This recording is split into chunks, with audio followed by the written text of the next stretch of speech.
This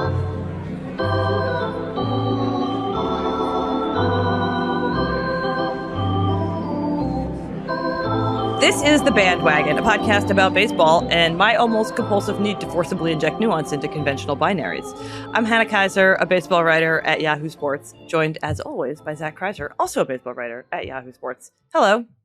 Hi, that was your most need a dictionary intro so far, I think. It was my most me intro too. I'm sorry, I tried to work you into it, but I was like, this is really just about me and my actuallying everything that people like to do throughout the course of a sports calendar. How are you? I'm good, and today we're gonna actually the concept of buyers and sellers at the trade deadline, because yes, exactly. We have returned from Seattle, which was sunny, and we are now in New York, which is rainy. This is not how it's supposed to work, but it's totally how it's working.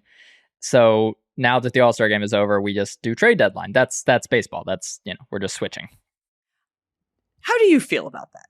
I mean, that's how the calendar works. Yeah. I am personally a fan of MLB's decision to move the trade deadline to just the Tuesday, whatever the closest Tuesday or Friday or non-day game day is, mostly because the trade deadline used to be on my birthday every year, and that was annoying. So now it's not. It's there's like a day or two of buffer. Yeah, it's right after, which is, if you're going to choose one or the other, I'll take it.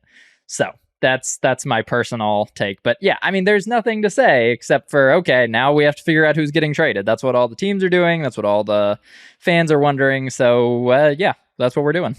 All right. I like that there's only one trade deadline now, but that's just for my own. I've given no thought to the ramifications from a baseball front office perspective, just that I prefer it. Also, I am quite sick. Yes. So that's why I sound like this. And that's also why I'm going to lean back from the mic right now and cough. And you're all going to just take a break. This always happens when I go to baseball events. This happened I didn't even make it through the winter meetings. This happened on day 2 of the winter meetings. This happened in the 2019 World Series. I missed the end of that. I need to consume significantly more vitamin C when I'm traveling for work. Remind me of that next time. Okay. Yeah, your immune system is not a fan of baseball events. And that is one of the reasons that we have no banter this week. The other reason is that we have no banter this week. I kind of feel like nothing happened. Stuff happened. It's a lot of Shohei Ohtani hitting home runs. Yes. And that's, that's kind of the thing everyone's watching. I tweeted this fact, but now I'm going to tell you about it. And you maybe already know it because it's about Shohei Ohtani. And again, it's hard to think about baseball right now and not be inundated with Shohei Ohtani news, gossip, rumors, speculation. Last night, which was Monday night, they were playing the Yankees out in LA. I couldn't sleep because I was coughing a lot. And I went and sat out in our living room, and that game was still on conveniently. So I put it on, and I saw Shohei Ohtani hit his 35th home run of the season, which means that he is, now hit more home runs this year than he did all of last year, and we are just past the All-Star break, and 2, on pace for 60 home runs. Yes. Is he going to hit 60 home runs? Are we going to get another Roger Maris, sits in the stands chase situation? Oh, God, I hope Roger Maris's kids don't sit in the stands for this one. But yes, we might get another 60 home run chase. That seems very on the table. That would be the most sort of seemingly scripted, narratively consistent way for the AL MVP to switch back from Aaron Judge to Shohei Ohtani. Shohei Ohtani's oh, that's what I need to do to win MVP? Got it. What a perfect encapsulation that Shohei Ohtani is the AL MVP of all AL MVPs, for him to have won in 2021. Then for people to be how is anyone ever going to win other than him? And Aaron Judge to be what if I hit 60 home runs? And they're okay, fine, then you can have it too. And then for Shohei Ohtani to be no, I will also do that, and I will win the AL MVP every year. Unless he gets traded to the NL. Oh, if he gets traded to the NL, do you think he'll still win AL MVP? Well, so this was brought up in a Bob goodness. Nightingale column I was reading earlier today, who he was asking if, I mean, he asked in like a one sentence throwaway, to be clear, but could he win both? Ah! What if he wins both? Okay, we need to save Is that allowed? We need to save that for if he gets traded to the NL, because then we can, like, that is such an interesting question that we can't burn it now when we don't even know if he's going to get traded at all. So table that thought. And now let's play a Shohei Ohtani themed game. This from now until he gets traded, and then again from now until he signs with whatever team he's going to sign his next contract with, will all be known in baseball history as the Shohei Ohtani sweepstakes. And so I thought we would play a little game about the Shohei Ohtani sweepstakes, the prequel, when he first came over to Major League Baseball. So I have a series of questions for you, all about the idea or dating back to right around the time when he first came over to Major League Baseball. And that starts on October 21st, 2012, when Shohei Ohtani announced that he intended to sign with a Major League Baseball team out of high school, bypassing the MPB, Japan's baseball league, altogether. At the time, which Major League team was perceived to be the front runner? The Dodgers. Yes, good job. The Nippon Ham Fighters, which, okay, side note, I didn't realize that they were literally ham fighters, but they are. They're like pork product. They fight the ham. Fighters. The Nippon Ham Fighters drafted him anyway and went about selling him on the idea of staying in Japan for a time anyway. They promised to let him try the two-way thing, detailed the unglamorous and uncomfortable life in the minors, and offered him the number of which former player that he looked up to. Oh. Hideki Matsui? Yu Darvish. He were number 11, just like Yu Darvish did for the Nippon Ham Fighters. When Ohtani declared his intent to sign with an MLB team ahead of the 2018 season, every team was in on him. Why could they all afford him at the time? You know the answer to this one, but it's just good exposition. It's because there were Major League Baseball rules that, because of his age, prohibited him from signing an actual free agent contract. He had to come in under the same rules as like a minor league draftee.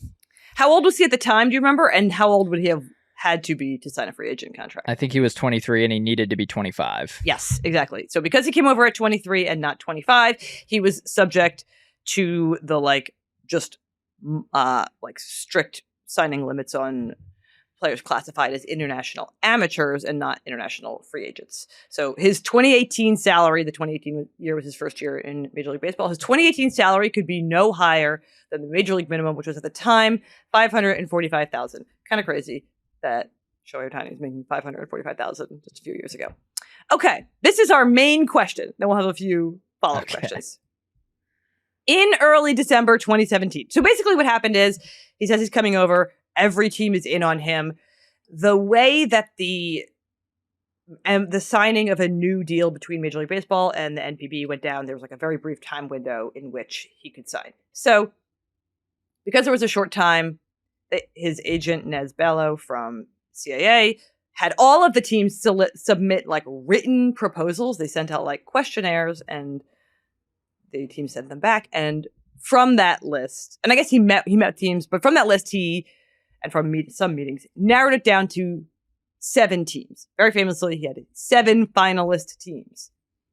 I'm going to have to guess all the teams, aren't I? Yes. Let's see how many of Shohei Ohtani's 7 finalist teams from the last time that he was a free agent who could sign anywhere, kind of, even though he was technically an amateur. But last time that he had his choice of Major League Baseball, what were his 7 finalist teams? Okay, I'm very positive about 3 of them. The Angels, Dodgers, and Mariners. Yes. I think the Giants were in there. Yes. We've now got 4. Padres? Yes. You're missing just 2 now. Were the Rangers one of them? Yes! I was going to say, you're missing the 2 weirdest, and now you're missing the 1 weirdest. Oh, boy. Was it the Reds?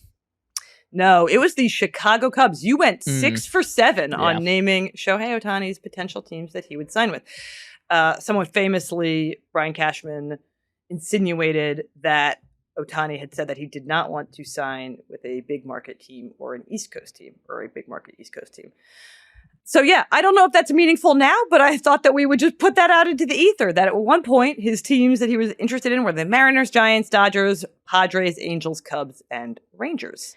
The thing we still don't know about that process that would be super helpful to know in the next, 6 months or so, is we just don't know what led him to those teams. It seems very unlikely that he made these choices based on, say, the front office personnel or something, given that I don't think all the most Shohei Ohtani connecting front offices just happened to be on the West Coast at the time, and Chicago and Texas.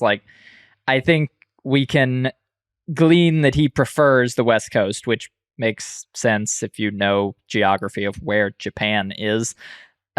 So that part is interesting, and then we just have no idea why Chicago and Texas were in the mix at all, and both of those teams have had not complete turnover in the front office, but generational bumping up in the front office. Theo Epstein left, Jed Hoyer took over in Chicago, and Chris Young took over for John Daniels in Texas. So that has changed, but I don't know what we can read into that other than Shohei Ohtani would like to be on the West Coast. It does seem that Shohei Ohtani would like to be on the West Coast. I was not covering baseball at the time. I was writing about food, actually. And so I was rereading all of this.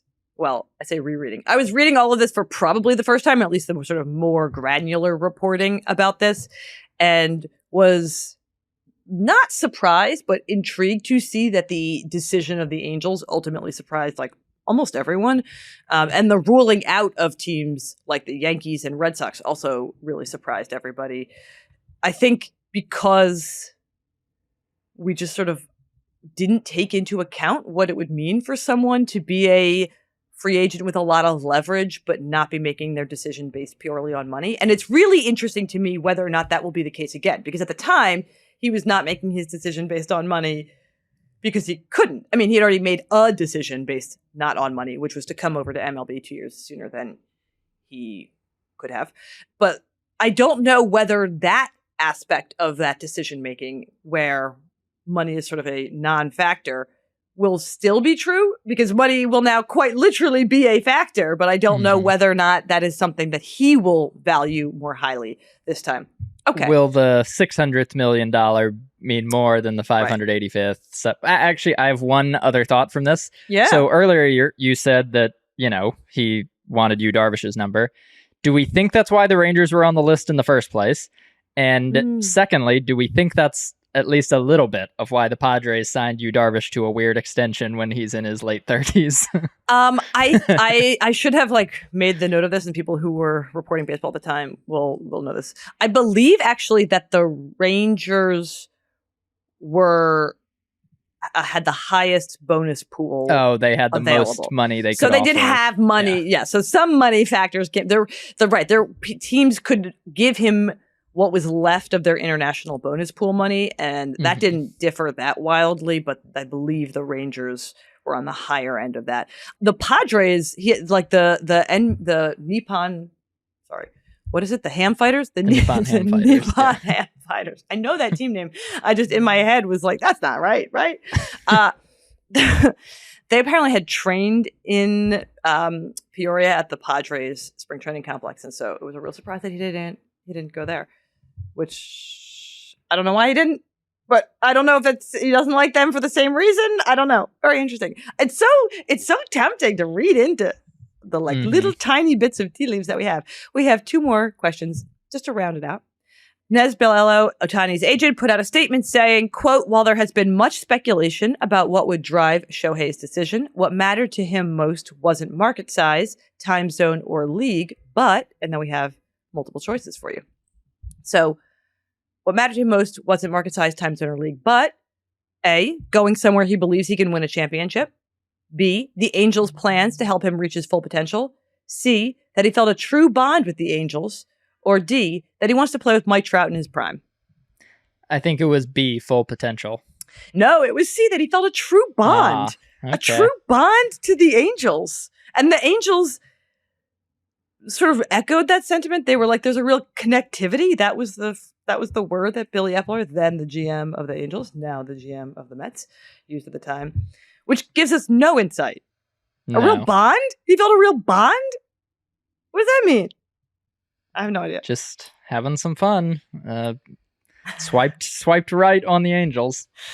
And our final question in the Shohei Ohtani sweepstakes prequel quiz.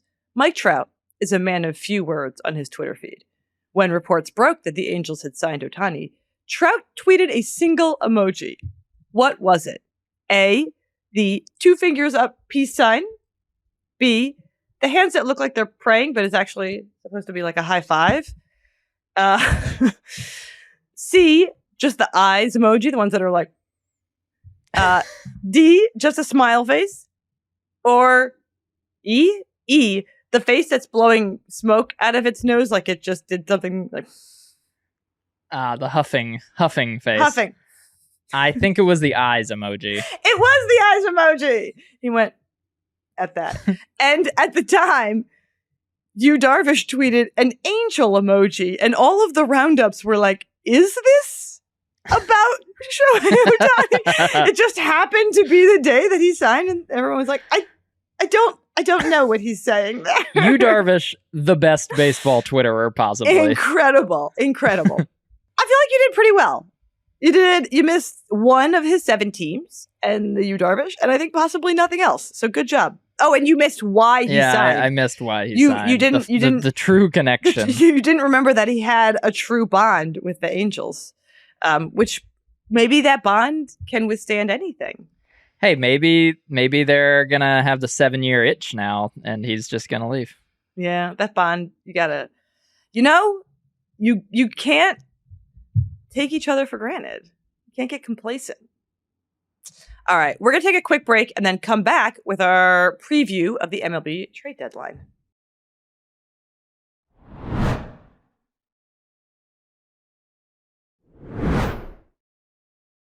Okay, so we are going to sort of talk trade deadline from like this big picture team level view because there are not that many trades to analyze yet. And because it's a little too far out to be like, who should they get for this guy?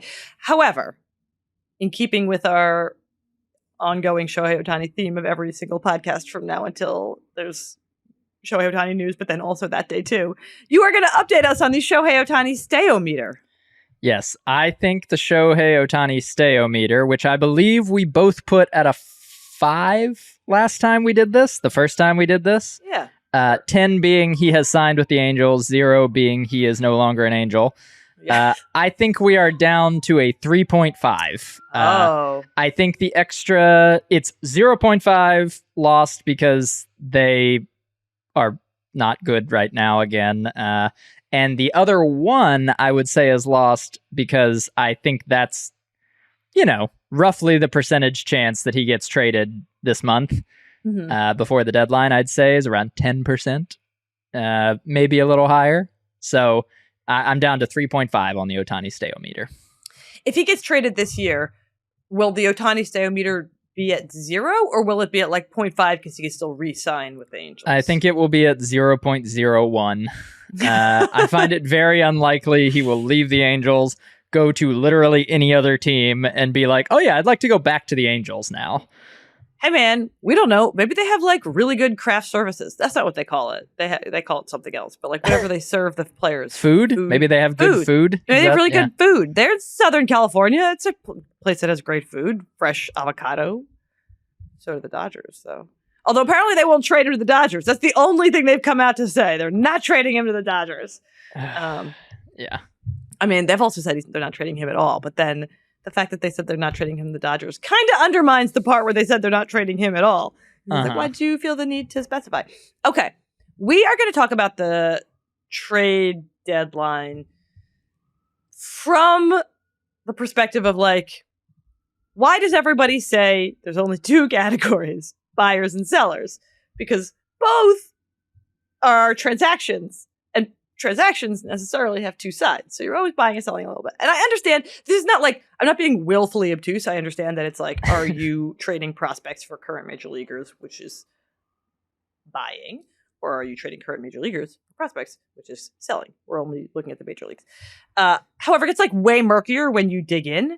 And since the specifics are kind of what matters, like what each team is going to do and with whom, we are going to think about a more specific way of thinking about it and then try to categorize our teams. Before we get into that, I just want to say, because this caught me off guard, the field has widened a bit. I think that's how we want to say it. Since we last talked about how jammed packed it all was, like every conversation about the trade deadline dating back to opening day feels like it has started with this premise of like, everyone's in it. How will we know what they can and should do? And I was looking at the standings, and you know what? Not everyone's in it. Not everyone's in it anymore. Right now, just as a reminder, there are 6 postseason spots per league. So right now in the AL, there are 6 teams with a postseason spot and only 3 teams that are fewer than 5 games out of a postseason spot. So sort of only 3 teams for whom you could say like, well, they should buy because they are trying to get into the postseason, and not like the teams that are in a postseason spot should buy to sort of fill the holes that they have because they want to win the World Series in addition to making the postseason.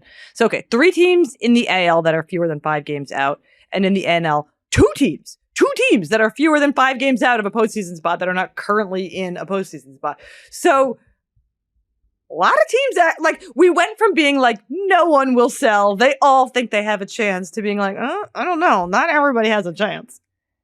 Yeah, and the thing that we want to talk about with this, you had this idea a while back that it seems like every major league front office has a bias toward thinking their team will be better in 2 to 3 years than they are right now. Every team seems to think that. It's like, oh, the real good team is just over the hump. You know, it's just around the bend. And that's not true. That's inherently not true. Right. Someone will peak this year and never be this good again with the current roster they have. So we wanted to jump off that idea a little bit. We'll talk about that idea a little bit and break teams down into when we think they should be buying for. Because every team, as you said, is buying something. And some teams are buying for like 2026, and some teams are buying for next week. And that, you know, there's a couple gradations in between there. And we're going to try to sort the teams into that so we can better understand what we think teams should do. Yes, that was a good way of breaking it down. Basically, right, it's like if everybody always says like, oh, you got to approach the trade deadline with this sort of like cold-hearted, ruthless efficiency, self-evaluation, objectivity, and the truly objective, like not on any team, just on the outside observing perspective, would tell you like, well, the wins have to be divvied up every year, and so exactly. Like someone should have their most wins this year. Someone should have their most wins next year. And by someone, we mean someone's, like, cause you know, more than one team is going to make the World Series and the League Championship Series and everything. But like, right, there's a group of teams that should be trying to have their most wins this year. There should be a group of teams trying to have their most wins in 2024 and 2025. That would be the most logical way for teams to behave, is to sort of assess what their year is to peak. And it can't be the same year everybody else is planning on peaking, because then you cannot peak, because this is a closed system and somebody has to lose, which I feel like is a little bit what happened actually this year. I hadn't thought about that until right now, but it feels a little bit like the expanded postseason made everybody think, let's peak this year, and then they didn't, and now they need to reevaluate, and not everybody can say, let's peak next year. Yeah, or else we will have the same problem. I feel like this is really the story of the AL East, where the Yankees and the only team that does not seem to be attempting to peak this year is the Red Sox, because they don't seem to be attempting to peak ever. Yeah. But under they should pick a peak. They should pick a peak. I don't think they're going to, personally. But anyway, the Rays, they're peaking. The Blue Jays have been trying to peak for like 3 years and keep just randomly spitting out one guy who was supposed to be awesome, who's terrible. I don't know how they do that, but they do it every year. The Orioles are suddenly like approaching the peak. We'll get into their situation later. And obviously the Yankees try to peak every year. And when there are 4 other teams in your division that are good, sometimes you're 5th. Yes. I would like to say that, like, from a non-trade deadline perspective, and I think I will write this column at some point, I love everyone trying to peak every year. And some teams being super disappointing. The Yankees, for instance, and the Mets, of course, and the Padres and the Cardinals. Some teams being really disappointing as a byproduct of every team thinking that that is their year. Well, that's the version of sports that we idealize. It's like everyone's trying and some of them aren't making it. But from a strictly trade deadline, let's assess our roster perspective. You can't all peak every year. All right, let's actually talk in specifics. So we're going to work from the furthest timeline out up to who should prioritize this year above all else, which I actually think is the one thing teams are the most reluctant to do, but we'll talk about that when we get to it. So we're going to start with, you called it 2025 and beyond, sort of the indeterminate future.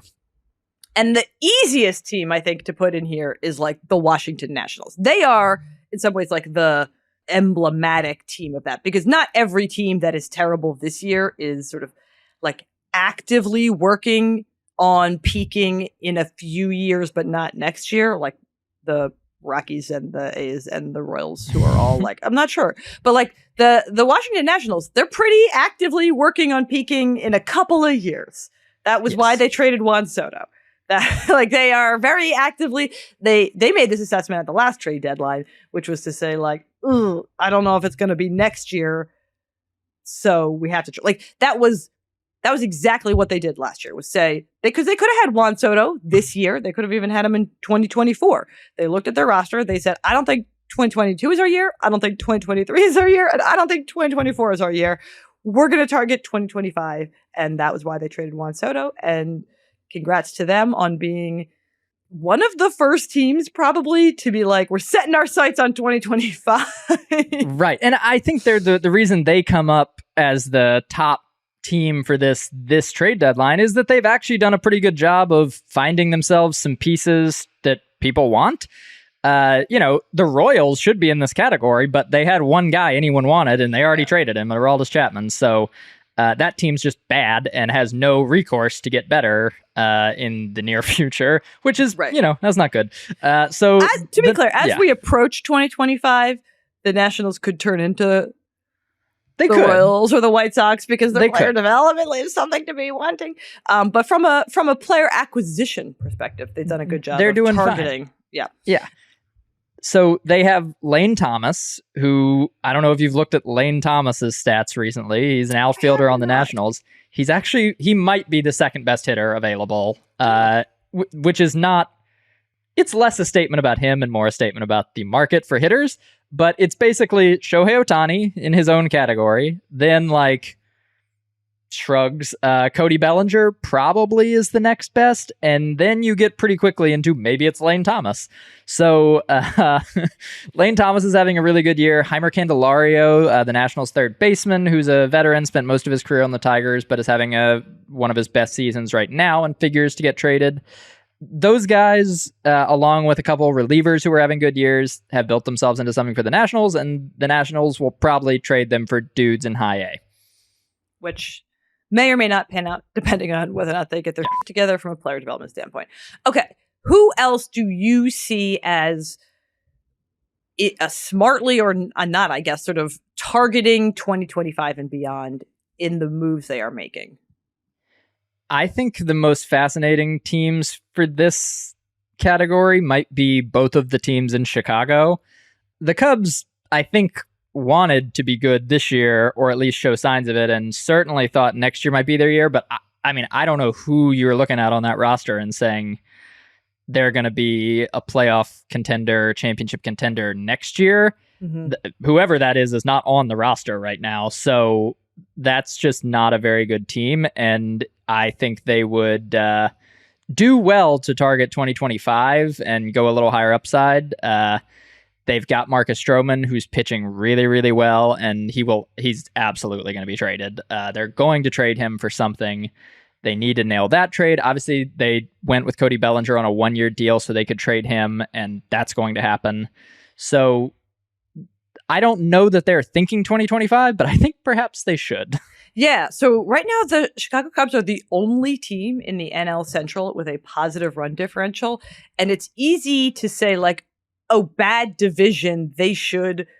Why not? It's a bad division. Why not win this year? Or even it's a bad division. Why not win next year? But I think you're right that, like, it's a bad division. So why not stake out a year that you're, like, really going to contend and be able to, in some ways, guarantee yourself a postseason spot better than you would in other divisions. You know what I mean? It's like I understand why the Rays feel like they have to be good every year to have a chance because they play in a really difficult division. You're right. The Cubs should just plant their flag in 2025 now. I don't even think they can plant their flag. I mean, if you look at what Cincinnati's got coming what the Cubs have coming, what the Pirates have coming and what the Cubs have coming, they do not compare. And that's sort of the problem for them. They need some much higher upside pieces than they have either on the roster or in the farm system right now. And I just, those teams are going to have growing pains. It's not like the Reds and Pirates are going to be amazing immediately and for the foreseeable future, but there's a lot more to bank on with them than with the Cubs. Where do you put the Pirates? I don't think you didn't have the Pirates on your... I didn't really categorize the Pirates. I think the Pirates can legitimately plan to go for a wild card next year, so I would maybe have them in our next category. Well, the next category is, in some ways, the most crowded, which is the 2024, which I think is the hardest one to pull off, right? Because the trickiest thing to do is to say, this isn't our year, but we'd like to get either major league ready or near major league talent back, because that's like the one thing that teams don't like to give up is like guys they've already bought the lottery ticket in terms of drafting or waiver claim or whatever, develop them into something that could contribute at the major league level. So we can't put too many teams in this category. No, and I actually don't think it's the most crowded. I think it is just the most under the spotlight, because this is the category for the very expensive, disappointing teams where the lack of nuance leads you to say, okay, either they're going to blow it up or they're going to try to win this year. And it's like, no, maybe they're going to not blow it up because bad seasons happen and next year they could be amazing again.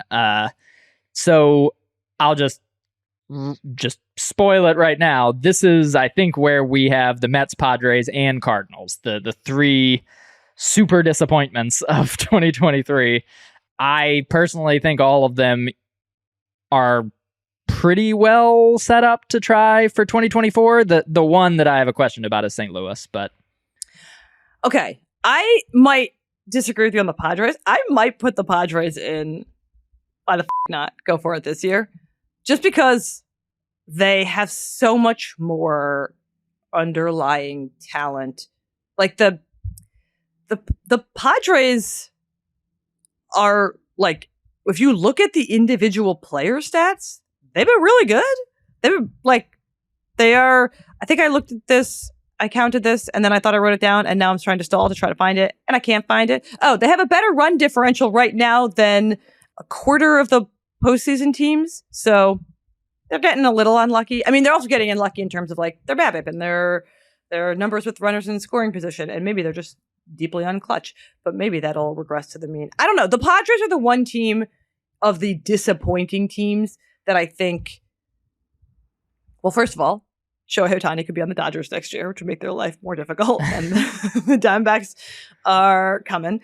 I don't know. I kind of feel like the Padres, this is their year. Like, so here's my thing with the Padres, and you could view this either way, but the Mets, the major comparison for the Padres is the Mets. The Mets have very little of value to trade that could not also help them next year. Max Scherzer and Justin Verlander. They have no trade clauses. They have not been as good as their usual selves this year. Maybe the best thing to do with those particular unicorn players is say, let's just try it again next year. Let's see if we can bring this back and try again. The Padres have two guys who are major contributors who are rental players. They are going to be free agents at the end of the season. That's Blake Snell and Josh Hader. They would instantly be either the first or second best starter on the market in Snell's case, again, excepting Ohtani, who's his own thing, or the very best reliever on the market in Hader. And the Padres, it could just be bad luck. It could be any number of those things. But my personal theory of the Padres is, they have 5 guys whose stats look really good. And then as soon as those guys get on base, it's just a bunch of scrubs and they cannot hit anything. So of course they don't get driven in. So I think the Padres should take the opportunity to trade Blake Snell, trade Josh Hader, and get multiple guys who can help either right now or very, very soon, and just see if you can make hay out of that for next year, which is the last year Juan Soto is guaranteed under contract. So you fall into the don't trade Juan Soto because... Oh, I'm not trading Juan Soto, no.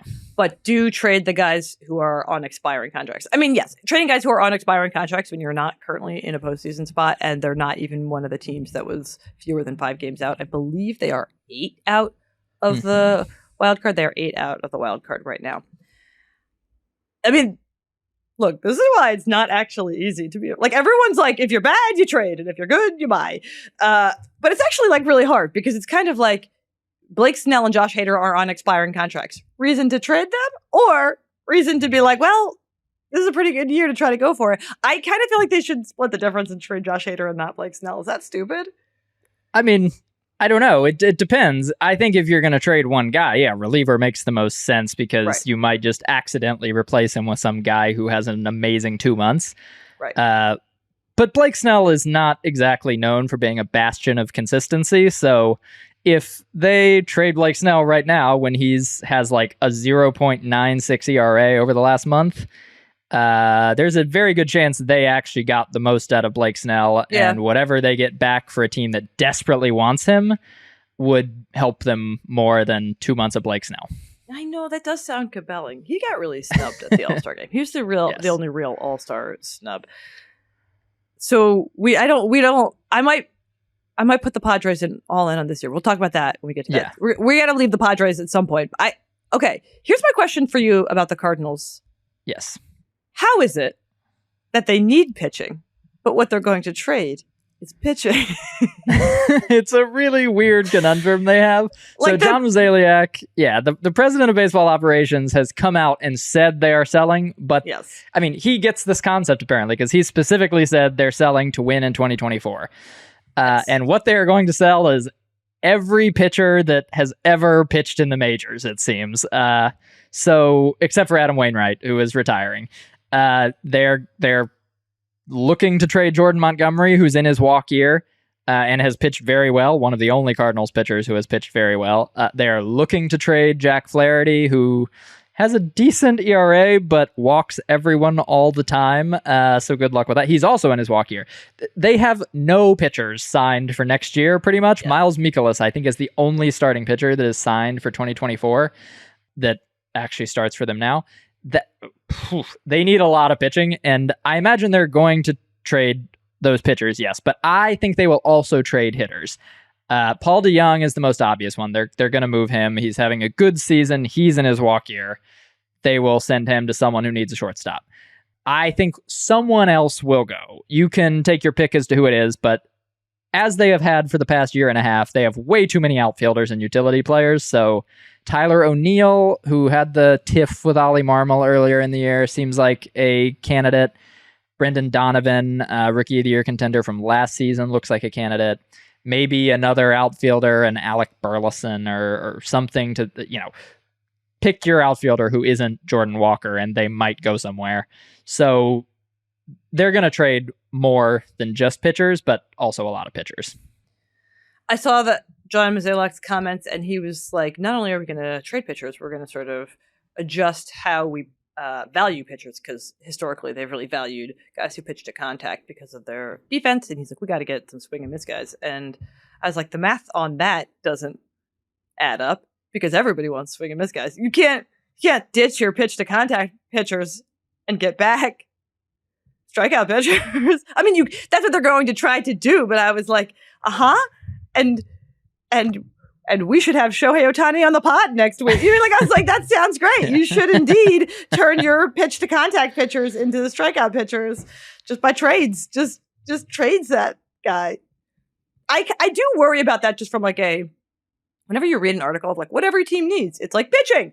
And it's like, well, even the team that every team needs it. Even the team that is trading pitching needs pitching. So not everyone is going to get what they want is the moral of the story. And that kind of the moral of how we're trying to break this down, which is actually what we're trying to do. We are trying to not fall into the trap of divvying all of the wins in one particular year to too many different teams in the same way. You know what I mean? It's like when you're trying to present a league-wide picture of the trade deadline, you can't just be like, everyone should get pitching and everyone should be good next year, because it doesn't add up. But then when you go team by team, it's hard to not do that. Just from looking at that one team perspective, you're like, yeah, they need some pitching and then they'll be good next year. But they can't all do that. So that is just to say that the Cardinals might need to come up with a different plan than change out our pitchers and we'll be great next year.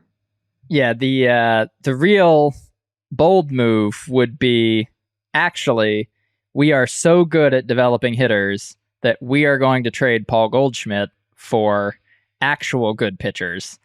I kind of think they should maybe consider doing that, but they already have said they're not going to do that. So that's true. I hadn't thought about the fact that their free agent signings the last couple of years, while looking very sort of smart and targeted at the time, in retrospect look like, why didn't you guys go after pitchers when you were so good at developing position players? They should have gone after pitchers in the free agent market. So let's talk about the category quickly that I think the most teams want to fall into and often mistakenly fall into. This is the GM category. This is the one they all say they want to do. Yes. This is the #sustainability buzzword category, the now and later.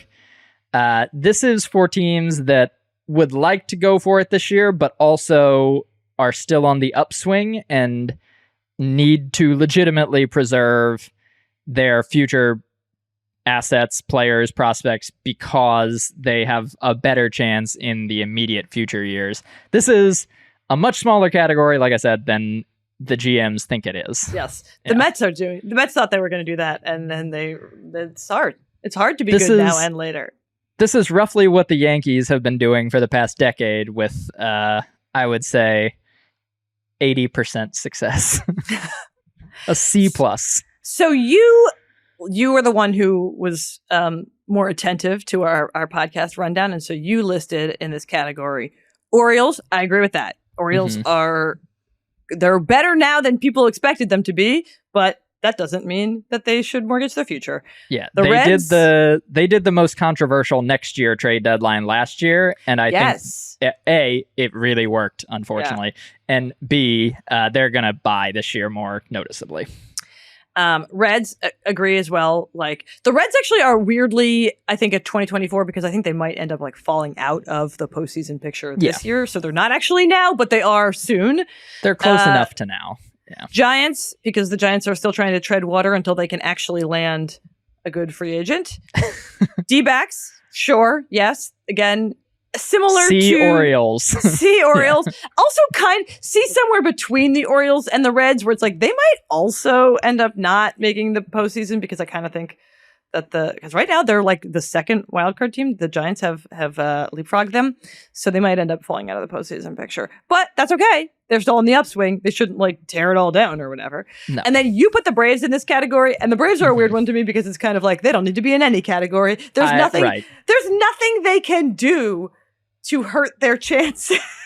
The trick with the Braves is what exactly would you like them to trade for that would be better than what is on the team? Yes. And even if they did trade for that, they're still going to be good.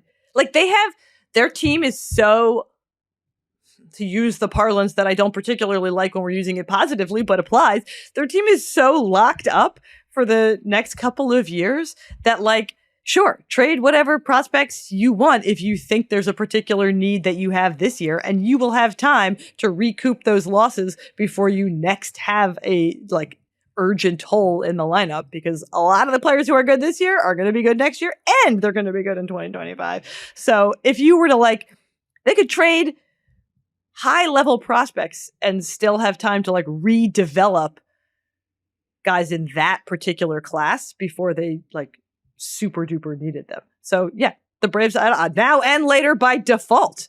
Okay. And then the all in on 2023. This is the category that teams don't weirdly like to be in, because GMs are not fans. And I don't mean that from, like, they don't care about their team perspective. I just mean, like, literally they're not fans. They are people who work for the team, and they are generally cautious of making any trades that will look stupid in the future when people are like, can you believe they traded away so-and-so for half a season of so-and-so? However, some of you should do it. You should do it. Some of you should win now. Some of you, this is the best you're ever going to be. Or not ever. This is the best you're going to be in the like 3 to 4 year window that we are envisioning. And it's okay if in the future you're like, damn it, we traded away a guy who got good, because maybe he would have been good for you in a year in which you as a team are not as good as you are this year. Who do you think is that category? The Rangers. I think it's the Rangers. I think the Rangers have made some very savvy moves, and they've got some good rookies. They've got nice development success stories, but they have Corey Seager, who is, at least since April, healthy and playing super well, which is not a thing that always happens. And Corey Seager and Marcus Semien are not going to get younger. The pitchers in their rotation, I know Jacob deGrom is out and may come back at some point, but Nathan Eovaldi is pitching really, really well, and likewise, not going to get younger. Might not get a better season out of him the entire time that they have him. So this seems like also the Astros, maybe the weakest they have been in a while, maybe the weakest they will be in a while.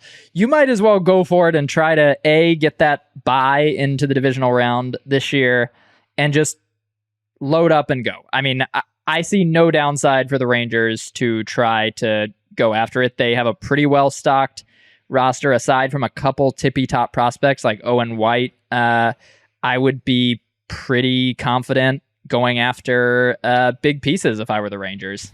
The Rangers are the team that I most worry doesn't see themselves in this category, because I think they're like, our window, it's just beginning. It's a dawn of a new age. We will be good forever, which is the trap that the Mets fell into last year. Mm-hmm. Last year, the Mets...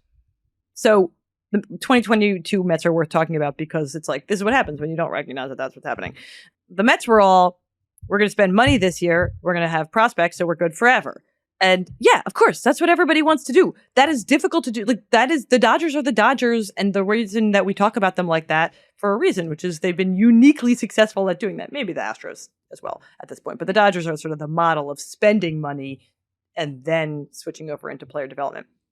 So last year, Mets were on a 101 win pace. Actually, at some point they were on a much higher than 101 win pace, because they kind of shit the bed at the end of the season.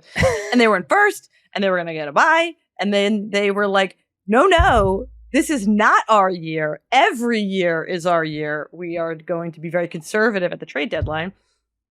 And I mean, that hasn't so much backfired, because Francisco Alvarez has been good. It's a good thing they didn't trade him or whatever. They should have traded Mark Vientos. They're not even playing him, but that's like a... They probably should not have traded J.D. Davis and like 5 other dudes for Darren Ruff. That one looks real bad now. Right. Part of the problem is the trades that they did make went They really were just poorly. Dumb. It doesn't really matter the logic going in. But they were very explicitly like, we are not willing to trade our prospects because we're trying to sort of thread this needle of contention and sustainability.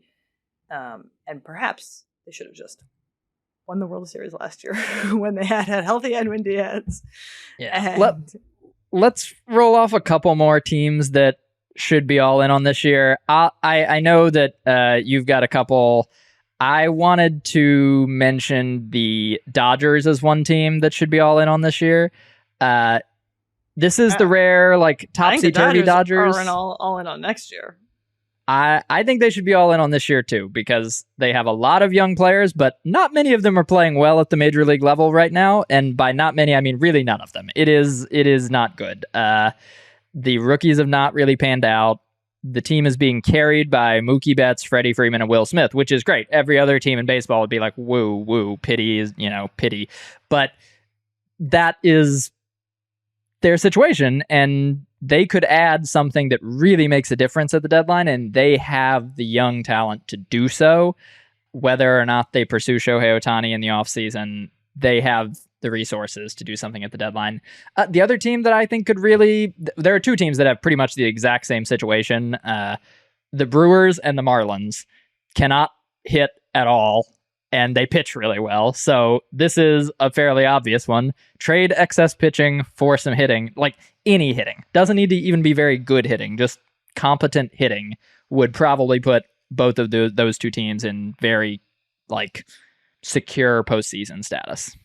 The Marlins are a great call. I have no idea. I've seen no reporting on what the Marlins have indicated that they're going to do or said that they're going to do. But yeah, right now, the Marlins have a postseason spot. And they're not going to win the division because the Braves are there. And so they're going to need to sort of hang on in this dog fight of the NL wild card. Although again, it's kind of dispersing. I agree. Marlins should go for it now because it's not like, I mean, no offense to Kim Ong and their front office. It's not like they have this huge 10-year plan to be the Dodgers of Florida in the same way that the Mets are trying to be the Dodgers of the East Coast. You know what I mean? It's like they can't win. They're not going to build a sustainable model where they win every year, buoyed by their extravagant free agent spending. So they should just win this year. They're doing Cleveland. They're doing we are pitcher magic. They have pitcher magic. Yuri Perez looks incredible. Braxton Garrett is good now, a decade after they drafted him. They just keep producing pitchers, and that's great. You can make hay with that, except it's harder to make hay in the NL East than in the AL Central, where the Guardians do this all the time. Right. So they just need to find some ways to trade some of the excess pitching for hitting. And find some years in which they're willing to sit out next year to make a deeper postseason run this year, to make a more guaranteed postseason run this year. Because, right, it's they're trying to do the Guardians, but the Guardians are we're going to be there every year. But you're right. In the NL East, that's not going to work. You're going to be tougher. If they try to be the Guardians in the NL East, they're going to be third at best every year, and then not make the postseason. The Philly on the flip side, if the Marlins don't go all in on this year, the Phillies should go all in on this year because right now they're half a game out of the postseason, and we know they're good in the postseason. The Phillies are the one franchise that does not seem to need this nudge. They're happy to go for it this year. They'll go for it this year. To me, the question is, well, all right, let's just, we gotta be fast, but let's vote on some of the more controversial ones. And by vote, I mean, just give our opinions. So I'm gonna start with a difficult one. You ready? Mm-hmm. Minnesota Twins. What year is their year? I honestly, I think they do nothing. I think it's a now and later, but in the saddest way possible. Yeah. The Twins are weird because it's hard to say this year when their two best, most expensive, most prominent players, Correa and Buxton, are not having good years. So you're this doesn't seem like their year. But is it next year? I don't know. It's, yeah. Okay. Now and later for me. We didn't land on a good one. You know what? I'm going to just say next year. Next year. Yeah. Okay. And then give Buxton the rest of the year off to rest or something. And then let him play the outfield when he comes back. Okay. Rays. All in on 2023. So you're mortgage that future, trade your prospects. You don't need to be good next year.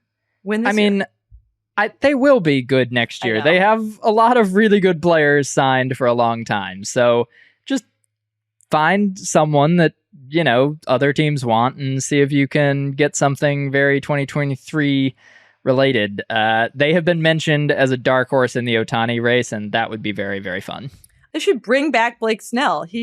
That would be for the fun, last little bit of the contract that they signed him to. For the last little bit of the contract that they signed him to redo the World Series that they've been in recently and make some slightly different decisions and just to roll back, see what happens.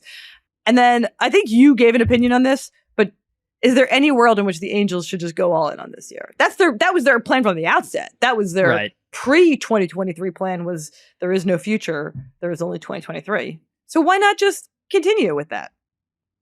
Well, right now, because if they remain this far out of it at the deadline, I don't know what you could possibly add that would... It's not like they can add Shohei Ohtani, so I don't know what they could add that would help them make up this difference. So I'm on no, but I reserve the right to change if they get hot in the next week or so. Would you put them in 2025 and beyond, or do they have any chance of making 2025 and beyond? Yeah. I think that concludes our very messy trade primer. I don't know what we mostly concluded is like, it's hard.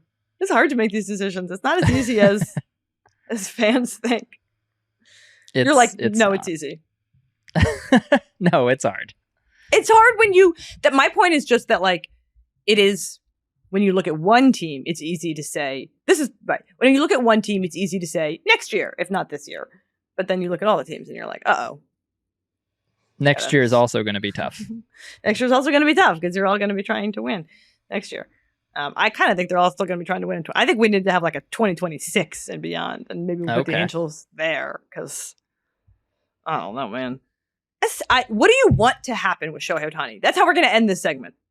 What do you want to happen with Shohei Ohtani from a fan of baseball with no particular rooting interests perspective?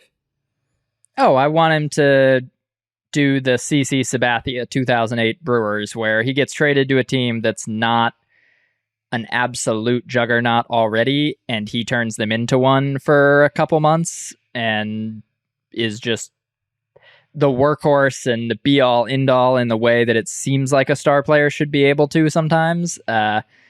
I would like to see that. I don't really care what team. I think it would be sort of fun if it were a team that...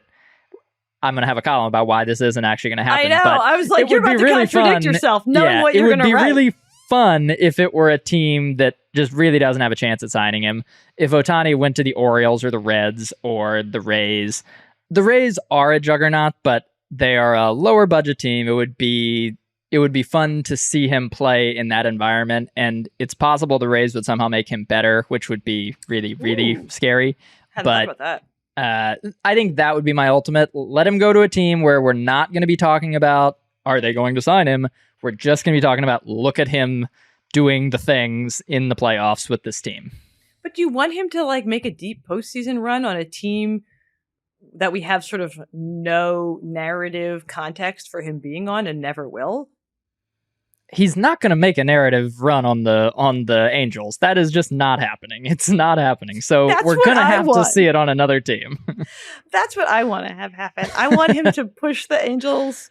I want him to like turn into Superman even more and convince... Like, I will be sad if the Angels trade him, even though that will be the most interesting thing that could happen, and I should have a vested interest in content-worthy things happening in baseball.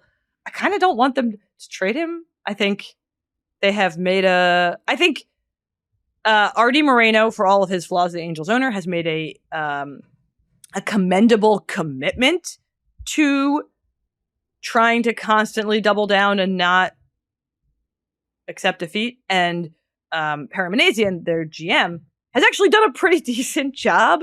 Like, he unfortunately just got the job a little too late for it to culminate in time, and also some extremely untimely injuries this year. I will be very sad for Mike Trout and Perry Manazian in particular if this year they're like, well, because of the Mike Trout injury and the like Logan O'Hoppe injury, and I'm sure I'm forgetting some other key injuries, like that we just can't do it this year, but we also can't have Shohei Ohtani next year, so we just have to capitulate. That will be sad. That will be a sad end to...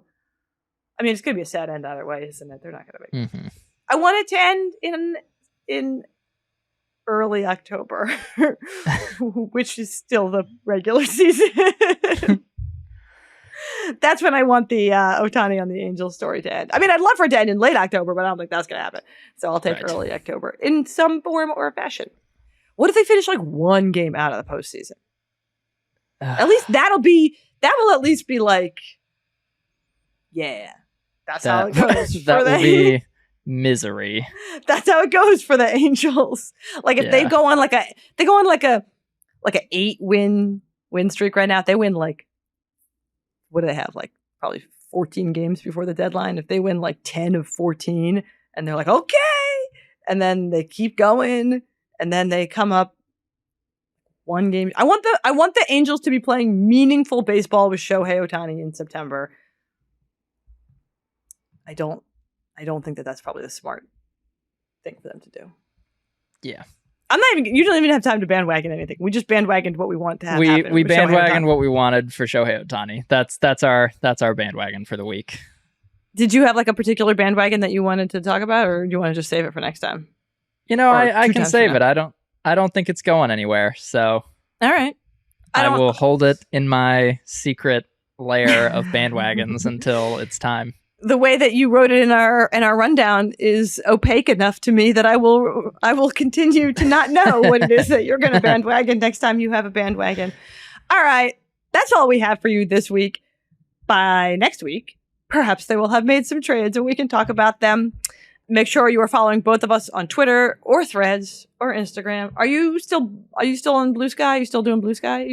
I'm still on Blue Sky, still on Threads. I'm not super active on any of them, but I post my stories and podcasts and such.